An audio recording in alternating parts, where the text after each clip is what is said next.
guys, Robot1 here, coming at you with a new Yu-Gi-Oh video talking about the best decks in the format. Yes, pretty much Yu-Gi-Oh has had a huge change in the game right now. We've had the release of Magical Heroes, we've had the release of the TCG ban list, and with all of this, the game has basically shifted to an entire new dimension. Like, the game's big changes, there's so many different decks to play now, there's so many different decks, but what decks are the best decks though? And that's basically what we're going to be talking about in today's video. We're going to be looking at what are the best decks, what I personally feel are the best decks, and maybe at the end have some honorable mentions, because obviously there are still decks out there that you can potentially play, even though the ban list came along. But I want to talk about what are the actual best decks in this video, so we're going to be focusing more on that this time around and see what happens from there. But guys, without further ado, I want to be talking about these top 5 best decks in the video, because in this format, because there's just so many changes in the game. As I said, Magical Heroes was released, the ban list came out, changing everything, and I just really want to talk about this. So without further ado, let's get into the video talking about number 5, which is Salomon Greats. Now, a lot of you are probably thinking, Salomon Greats? How is Salomon Greats one of the best decks in the format? They lost Mirage Stallion, but losing Mirage Stallion doesn't really mean anything. Pretty much, there's a lot of things that you can actually do with Salomon Greats now that you wouldn't have done before because you had Mirage Stallion, plus also the ban list kind of hit the deck quite a bit. But the ban list and things in the game say, oh, Salomon Greats are still really powerful. And I'm going to tell you two of these things. One, the ban list gave us free Lady Debug, meaning that, oh, consistency is of an all-time high in Salomon Great. So you can literally just be like, normal summon Lady Debug, now I have a 1-card OTK combo, now I have guaranteed Sunlight Wolf, which can add me a trap from my graveyard. Now I have pretty much guaranteed whatever the hell I want on turn 1, while also with something else in the game, which is kind of just fully replaces Mirage Stallion in my personal opinion, thanks to Red Resonator, and that is Brotherhood of the Fire Fist Horse Prince, that says when it's synchro summoned, summon a level 3 or lower fire monster from your deck. What's a level 3 or lower fire monster? Gazelle. What does Gazelle do? Make the deck good. And basically, I personally think because of these two things, Salomon Great are still really strong. Now, sure, losing Mirage Stallion was a big hit to the deck. It stopped the deck from being able to consistently summon out multiple different types of monsters, such as Jaguar with ease, such as Falco. It took away that, and also took away a way to disrupt your opponent's board. But with this change, the deck still doesn't really care, purely because the deck can still go into pretty much all of its combo potential. It still has the same combos it has before, except just minus Mirage Stallion. Like, honestly, you didn't even really need Mirage Stallion in the first place to play the deck. It was more of just like a slight extender in the deck. And basically, right now, you just go literally Sunlight Wolf Turbo, have some back row, and do everything you used to do in Salomon Greats. You just, like, have this one little change.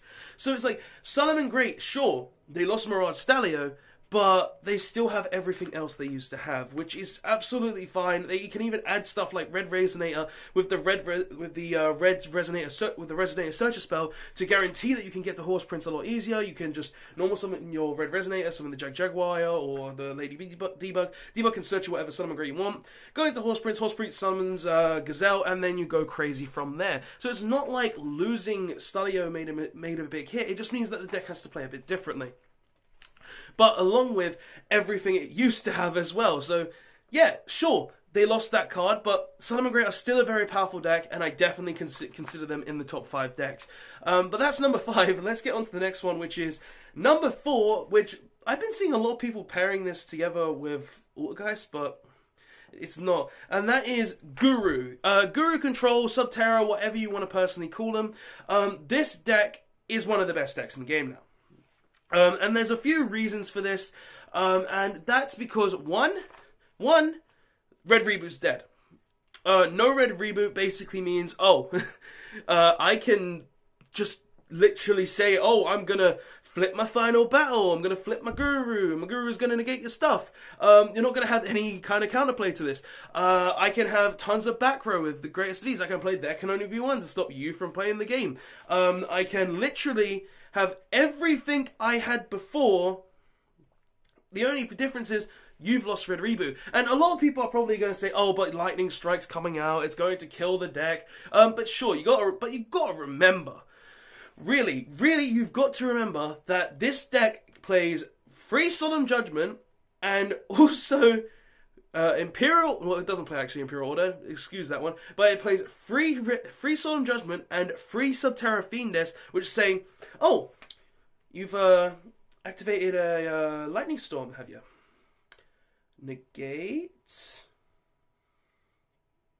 And also, if your opponent is playing Lightning Storm, you can always just put in cards to kind of like go against it. Like, with trap decks in general, the game is going to change quite a bit as soon as Lightning Storm comes out anyway. So you're going to be seeing more cards like Waking the Dragon and stuff as well. So it doesn't really matter if you get Lightning Storm, because if you bought that Waking the Dragon set, then you're just going to go ahead and summon an Ultimate Falcon. You're going to summon a Last Warrior from another world or something. So sure, you can get Lightning Stormed, but there's ways to stop it. There's ways to negate it in Subterra, and also there's ways to play around it, / have ways to gain off of it if you do happen. And also, if it does happen. And also, even if it does, you've got to remember, when a card like this comes out, you're not going to see your opponent set 5 cards anyway. So Subterra are still going to be fine, even if the deck does lose like this one card, even if this one card is out. So Lightning Storm means nothing, and I personally feel like Subterra is still going to be one of the best decks. Not better than Autogeist, but one of the best decks. But let's go on to number 3, which, guess what? Lo and behold, is Autogeists. Now, the reason I put Autogeists above Subterra is quite simple. This deck is just a better trap deck in general. Yes, Subterra has the ability to search out Guru, it has the ability to search out Fiendess, it has the ability to use stuff like There Can Only Be One, but the difference between that deck and Autogeist is there's a lot more bricks in Subterra than there is in Autogeist. Autogeist is a much more consistent trap-based deck, and because of that, I just rate it higher than Subterra in general. Having the ability to search any of your Autogeist monsters through spoofing every turn, or being able to just search any of them through Meliseek, just being able to normal summon, having the, we're going to have access to even soon, we're going to have access into that new monster that says you can link from your hand as well, so that's more access into more Autogeist monsters, / like Hextia, so this deck is just more consistent than Subterra anyway, and a lot of you are probably saying, oh, but it loses heart. It, like you just said, like Subterra Fiendess is better than because of Lightning Storm. But it's like, yeah, the deck has Fiendess, but you got to remember, Autogeist have a lot more than Subterra in their spaces, and basically, Autogeist, in my personal opinion, is better than that, and one of the best decks of the format. Because one, it can do everything Subterra can, minus There Can Only Be One, but it does more.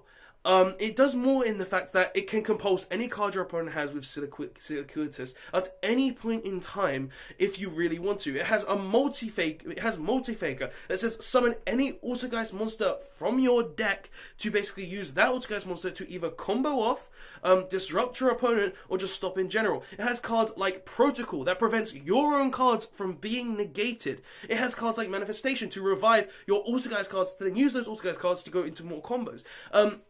And above all, and along all of that, you can play tons of cards such as Compose, Solemn Judgment, Solemn Warning, Solemn Strike. Like, this deck doesn't lost to Red Reboot, but guess what? Red Reboot's gone now, so, well, it's not gone, it's at 1, but even if Lightning Storm comes out, you do the same thing in Subterra, but, like, you do the same thing that you can do in Subterra. You just put Waking the Dragons in your deck, so if you do get hit by a Lightning Storm, and you can't stop it, then you just, oh, well, Waking the Dragon.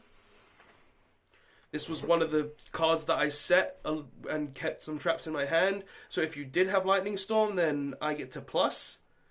Like, a lot of people seem to think if Subterra is better and Lightning Storm is going to kill a lot of the trap decks, but it's not. Like, Lightning Storm can't always be activated. Lightning Storm is a card that yes, it's very good, but if your opponent controls one face-up card anyway, it's not good. And obviously, these two decks in general, Subterra and Altergeist, do face hardships in Game 2 and 3 because your opponent will have much more back row removal and have ways to disrupt it. But honestly, these decks have always had that issue, but they've always been able to get better, always been able to beat through these decks. So doesn't really matter. So I personally feel like Subterra, Altergeist is number 3 and Guru's number 4, just because Guru's less consistent than Altergeist. That's just my personal thoughts and opinions on it. But yeah, that's my thoughts. But yeah, let's go on to number 2 though. Number 2, because I'm rambling on. So number 2, we have a deck that Konami, why is this deck back?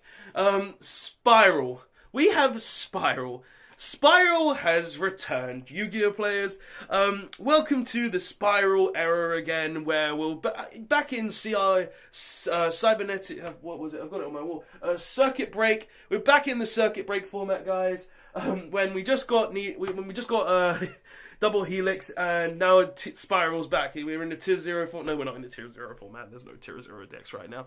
But yeah, pretty much Spiral. Now, there is a lot of reasons for Spiral to come back into the meta. It's always been a very good deck in the background. Sure, it's had those consistency issues, but it's always been somewhat there to a degree in the background, where it's just feeling like, yes, we're waiting, and we will return one day, because we are still strong.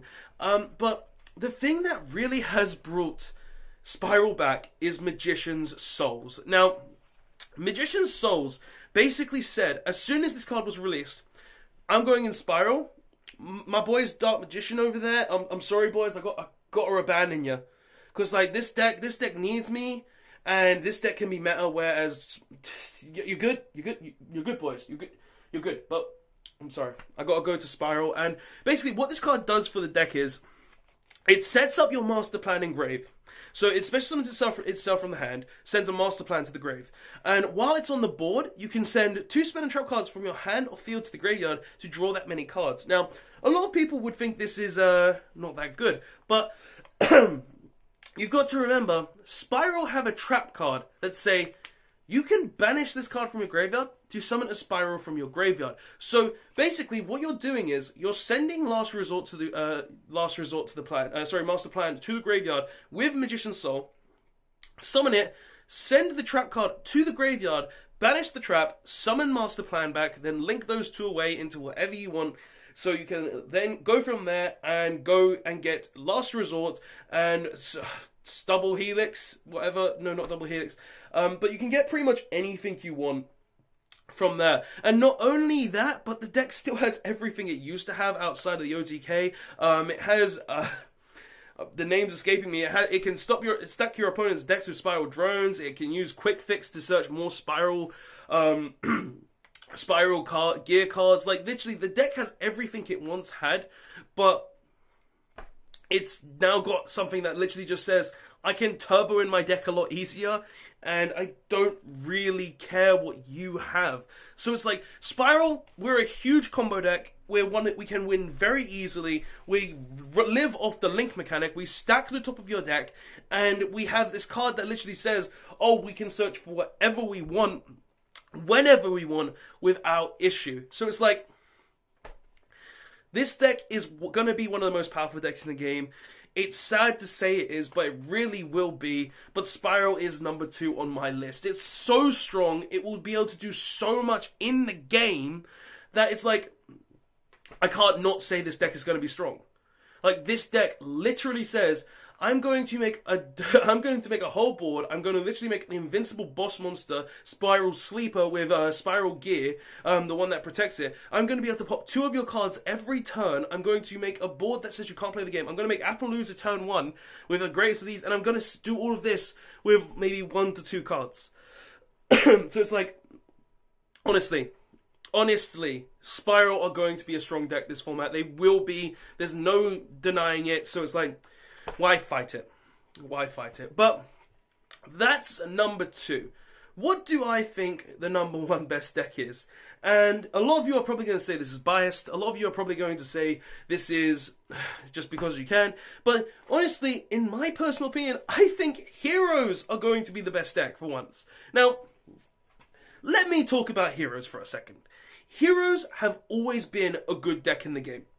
No matter what format we're in, this deck has always had a very small presence. And now we have hit a format where literally pretty much every best deck has died. Heroes kinda are the best deck now. Now, obviously, this is could be an exaggeration of me because it's something that I think personally, and it's like I like the deck a lot. But honestly, looking at heroes, let's take a look at heroes for a second. Every deck I mentioned on this list, heroes have an out to. Against Spiral, and obviously all of these decks are good going first. This is a list to say if you go first, you're most likely going to win, and if you go second, you do have a chance, but you don't know. But heroes can go first and they can go second. Excuse me.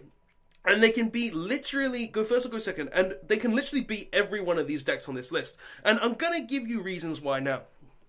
First off, every deck on this list somewhat relies on the graveyard outside of maybe Guru.